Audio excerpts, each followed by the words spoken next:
Let's talk about anions and the Kitaev honeycomb model. This talk is aimed to provide an intuitive understanding of this model as well as its significance. Before we move on to the actual model, let's first discuss what are anions. Anions aren't exactly particles.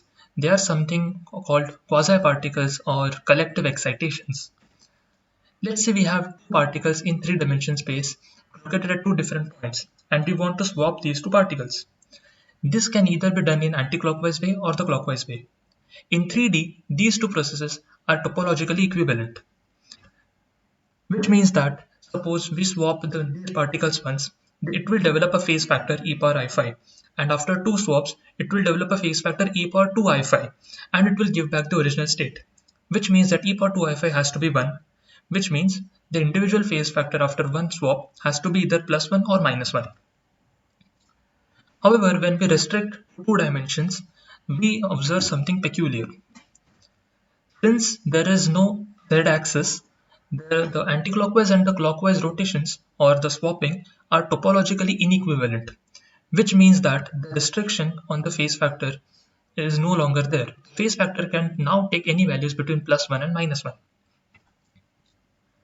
In this example, we only considered the phase factor, which is a scalar multiple, which is so we can represent it using a one-dimensional braid group. We call such an anion an abelian anion. However, there can be cases where we need to use a higher dimensional braid group. Such cases are called non-abelian anions, and in those cases, the states are transformed using some unitary transformation or matrix phase factor or something else. Now let's look at a system with charges and vortices.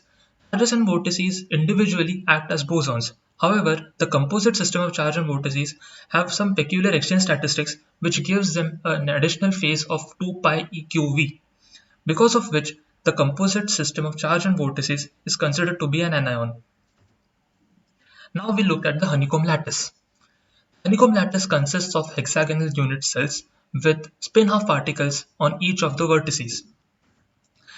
Each of these particles is linked to three adjacent spin-half particles via x, y, z links, which are represented by the Pauli matrices. The total Hamiltonian is given by the sum of all these interactions. If we look at a single unit cell, we can find the placate operator, which is given over here. The eigenvalues of the placate operators are plus 1 and minus 1. It is easy to verify that the placate operator commutes with the Hamiltonian, and thus they share a common eigenspace. The total Hilbert space can thus be divided into the eigenspaces of the placate operator. We call them sectors. By doing so, what we end up with is the total dimensionality of the Hilbert space is reduced to 2 to the power m, where m is n by 2, where n were the number of vertices and the initial dimension. 2 to the power n was the initial dimension. Now we look at Majorana operators. Any n-mode fermionic system can be represented by two n creation and annihilation operators. We can take the linear combination of these operators to create Majorana operators. For a spin-half system like we use, we have two states or two modes which can result in four Majorana operators. Using these four Majorana operators, we can construct a four-dimensional Fock space. Now, you might wonder, why exactly do we use this? Well, we can represent our Hamiltonians and Pauli matrices in this four-dimensional space using these relations, where D is the gauge transformation. The Hamiltonian will be given by this value. Here, Aj is nothing but 2 times j alpha ujk, where alpha is either x, y or z, and ujk is I times b alpha or j and b alpha jk. Now jk have to be adjacent to each other, because if they aren't, then the aj value will go to 0. We can similarly construct four-dimensional analogues of the placate operator as well.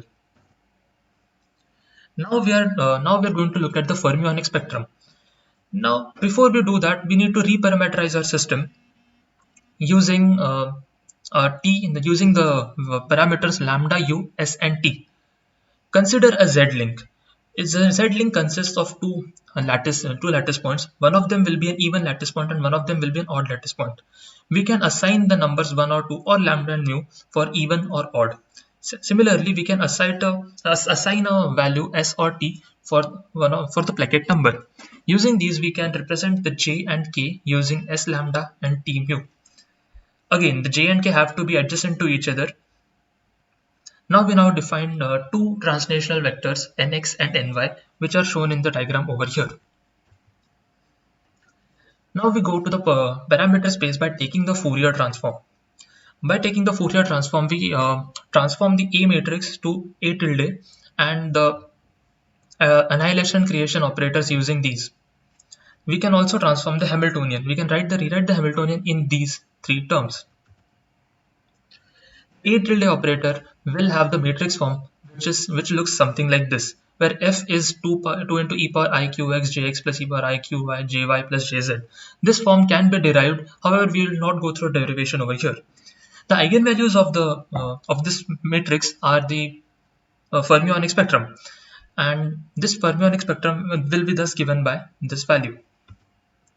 Now, for say for some value of q, the value of epsilon goes to 0. It means that no finite energy is required to excite the state from its ground state. Whereas for any value of q, if epsilon does not go to 0, that means we will need a finite energy to excite the state.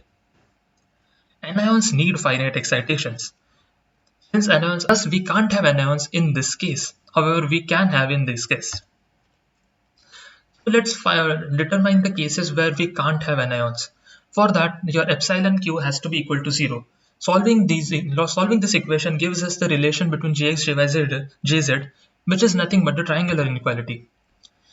Let's construct a phase diagram with on the plane jx plus jy plus jz equal to 1 and plot the regions where the fermionic spectrum will be 0 and where it won't be.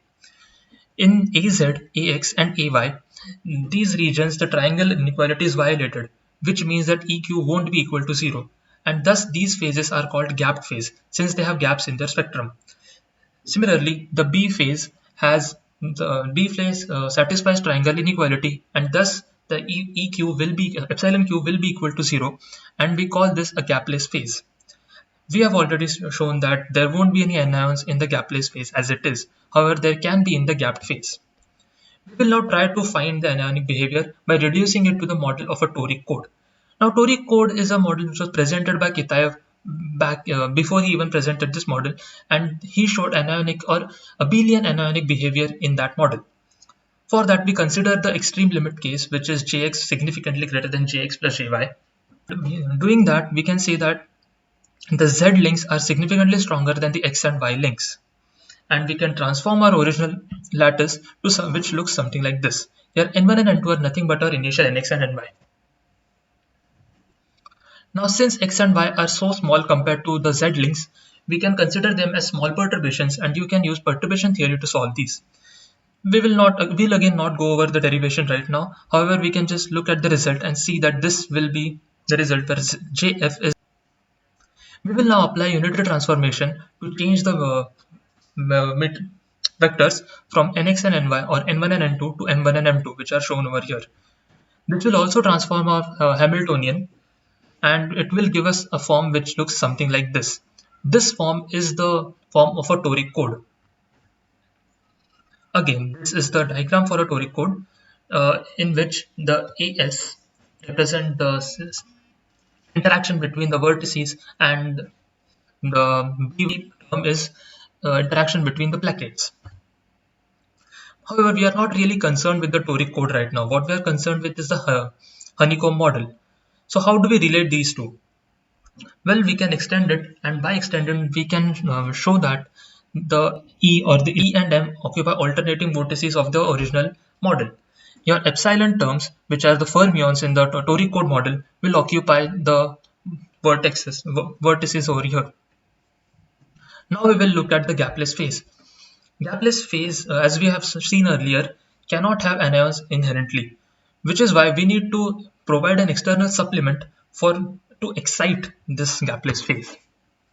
This will come in the form of a weak magnetic field, which will be given by this potential.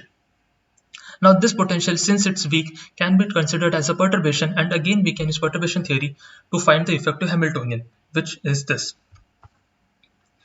Now we'll look at a concept called the Chern number. Chern numbers are used to categorize anionic behavior of the vortices. This particular concept utilizes conformal field theory as well as some knowledge of fractional quantum Hall effect. So we won't be going into too in depth about this. What we do know is that for the Tori code model, the Chern number is 0, and in this case we have Chern number which is +1 or -1. In general, we can say that for even Chern number, the anions weigh abelian. Anions are abelian, whereas for odd Chern numbers it is non-abelian. Since +1 and -1 are non-abelian, we have thus shown that when subjected to an external magnetic field, the gapless phase B develops non-abelian anions. I'm sorry. Okay. Before we move on to the next section, I would like to emphasize on the significance of this model.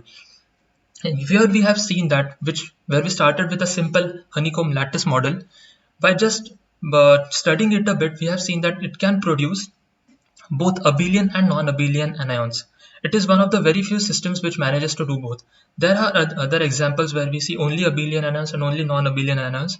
However, this was probably the first one which showed existence of both abelian and non-abelian anions in the same system so beautifully. But why do we bother with these topics? Why do we consider, why are we concerned with non-abelian anions? Well, that is because of topological quantum computers. Topological quantum computing was introduced again by Kitaev back in 1997, which utilized non-abelian anions. Non-abelian anions have some weird properties which differ from the abelian anions, which can be used in quantum computation. Here, the braids can be used as logic gates. Quantum braids are significantly more stable than trapped quantum particles, which we normally use in standard quantum computers. PQCs are thus proposed to have applications in fault-tolerant computing. Well, what next? We have come at the end of the talk, and the next question we need to ask is, well, what happens next? What's the future? We could study new models to create anionic systems. There are a couple more models to study non-abelian anions, like the Fibonacci model or Ising anion model. Both of these give us an idea of the non-abelian anions. Maybe we could look at topological quantum computers. Again, this is a very hotshot topic in quantum information theory right now, and it could be considered a major revolution in the quantum computing scene. Finally, we could try to experimentally create or observe non-abelian anions. So far, we haven't managed to do any. So this would be a really big achievement. Finally, I would like to show a part of an interview of Kitaev himself. I was working on the problem of quantum computing, in particular how to make a protected quantum memory and a fault-tolerant quantum computer. And I'm still interested in one problem I studied before quantum gravity. It's about topological quantum systems. Many Borda systems that exhibit some properties related to topology. I was doing it for a while, and then I was working on some hard question, got stuck and switched to this SYK business, but I may eventually return. I was working